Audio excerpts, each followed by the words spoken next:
Hello guys, welcome to my channel CMA Mahak. सो इस video में मैं आपको कुछ कॉन्सेप्ट्स और कुछ सेक्शंस पढ़ाने वाली हूँ जो इम्पॉर्टेंट है PGPP के लिए।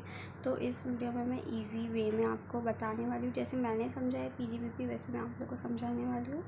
एंड अगर आपको ये वीडियो अच्छी लगेगी आगे तो प्लीज़ आप उसको सब्सक्राइब कर मेरे चैनल को सब्सक्राइब कर देना एंड लाइक एंड शेयर कर देना। सो स्टार्ट करते हैं सबसे इम्पॉर्टेंट सेक्शन से। तो सबसे पहले इंपॉर्टेंट सेक्शन होता है सेक्शन 37 जनरल डिडक्शन। तो जनरल डिडक्शन हमें बोलता है क्या it should not be a personal expense. वो personal expense it should not be a personal expense, it should not be a capital expense. और क्या not cover under section 30 and 36, it should be a real expense and incurred wholly और exclusively for the business, not a breach of law. अब ये क्या होना चाहिए, मतलब ये condition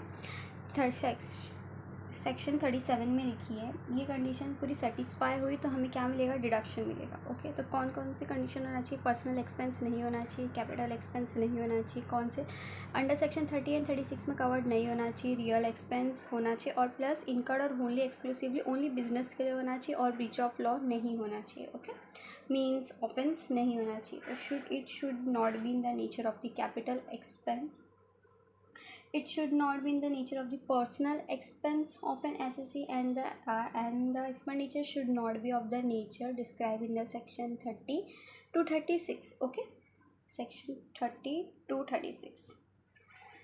Okay, and it should not have been incurred for any purpose which is an offense. Okay, ये हो गया 37 जनरल डिडक्शन, सबसे इजी था। तो ये अगर ये सेटिस्फाई हुआ सारे अबव कंडीशन तो हमें क्या मिलेगा, पूरा फुल डिडक्शन मिलेगा। सॉरी फॉर बैकग्राउंड नॉइस कि यहाँ काम चल रहा है तो आएगी आवाज़, बट होप। चलिए देखते हैं अब क्या क्या अलाउड है और क्या क्या अलाउड नहीं है डिडक्शन के लिए। ओके, तो सबसे पहले अलाउ क्या है, जो टेलीफोन एक्सपेंसेस, GST, कस्टम, ये तो आपको सिंपली बस पढ़ना है, ये नहीं सिर्फ पढ़ना है बस, ये तो आपको याद हो जाएगा। तो मैं आपको एक बार रीड करके बताती हूँ। क्या telephone expenses, GST, custom, advertisement, interest on late payment on GST, इस पर हमें अलाउ है। Okay, salary paid, insurance for stay, प्रीविटी एंड पब्लिकेटर, listing fees, okay, fees paid to ROC, alteration, ये देखिए alteration of AOA and alteration of MOA। Alteration of AOA हमें allow है एंड अल्ट्रेशन ऑफ MOA हमें disallow है। Bonus issue expenses, पूजा अर्चना, वेबसाइट डेवलप चार्ज, और उसके बाद में CCTV इंस्टॉलेशन एंड रिपेयर्स। अब डिस अलाउ क्या क्या है हमें, इनकम टैक्स, ओके,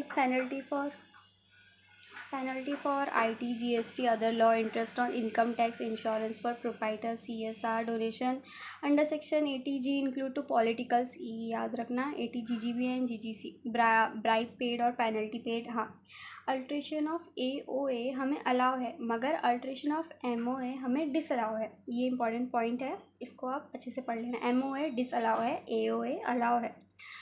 और इशू शेयर एक्सपेंसेस, यहाँ पे bonus issue expenses and issue share expenses है। डिविडेंड पेड और प्रोविजन रिसर्च, ओके, ये हमारा अलाउ एंड डिसअलाउड। इसको आप सिंपली बस रीड कर लेना। और हम क्या क्या अमेंडमेंट नहीं,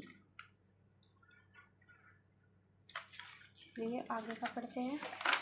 हाँ, और कुछ सेक्शंस जो मुझे बहुत अच्छे से समझ में आते हैं, मैं आप लोग को ट्राई कर रही हूँ बताने का, क्योंकि मैंने खुद से पढ़ा है।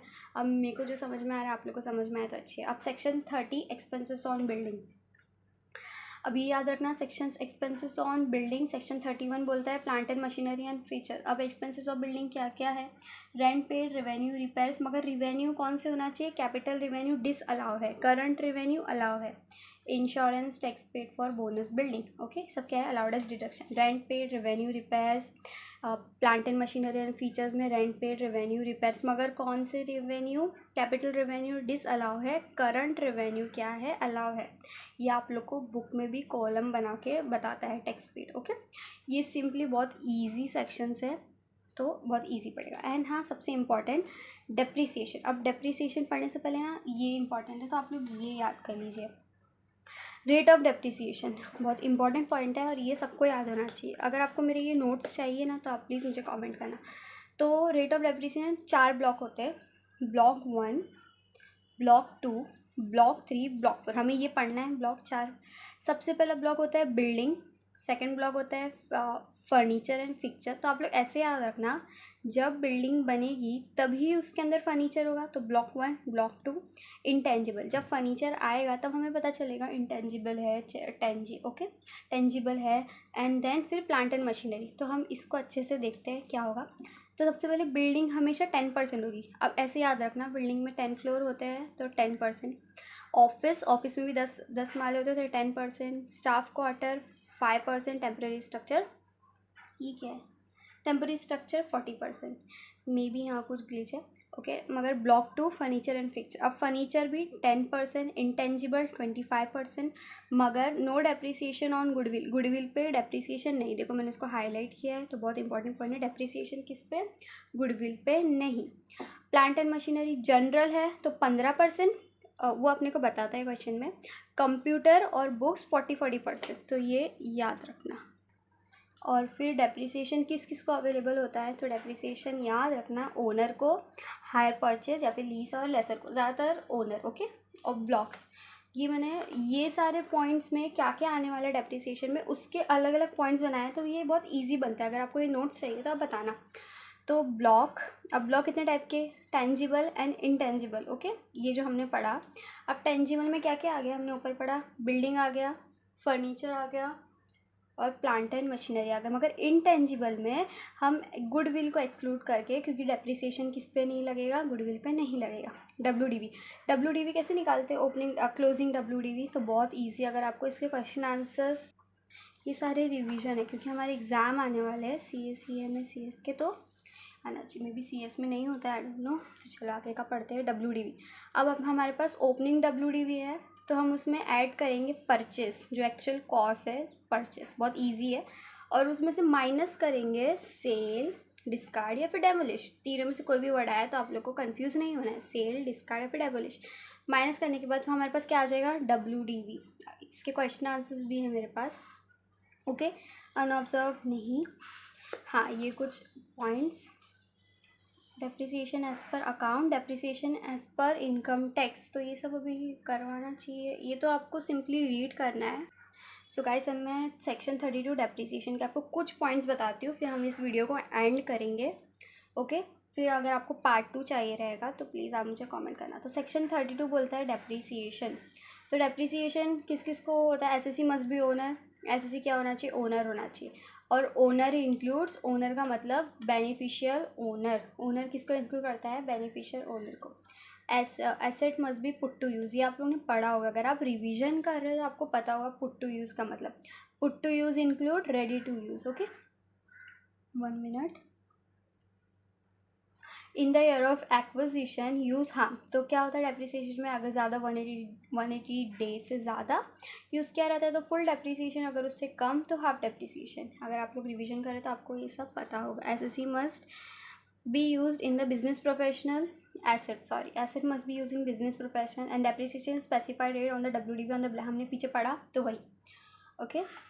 एडिशनल डेप्रिसिएशन, तो इस वीडियो में चलो कर लेते हैं एडिशनल डेप्रिसिएशन। तो एसएससी किस में होना चाहिए, manufacture and engagement, general distribution, transmission power, अगर सीबीडीटी है printing and publication, okay. Acquire, तो कैसे एक्वायर होता है एडिशनल डेप्रिसिएशन, किस पर होता है, बस new plant and machinery.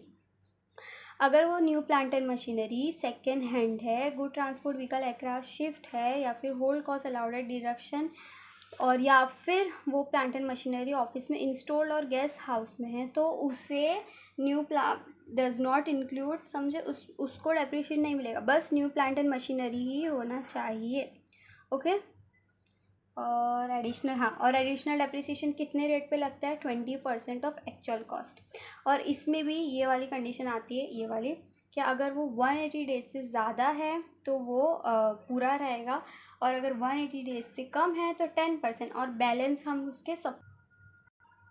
So guys we are done, thank you for watching my video. ये था मेरा आज के 2-3 कॉन्सेप्ट मैंने करवाया। अगर आपको अच्छे लगे होंगे तो please like my channel, and अगर आपको BGBP के नोट्स चाहिए तो आप मुझे बताना। इतने ही नोट्स है बस, और मैंने बहुत इजी तरीके से लिखे हैं, ये 1 साइड ही लिखे हुए सारे, बहुत इजी तरीके से लिखे हैं। तो thank you for watching my video and please subscribe my channel. आगे मैं और डालते रहूँगी पार्ट 2। अगर आपको पार्ट 2 चाहिए तो कॉमेंट में। in the comment section. Thank you. Bye bye.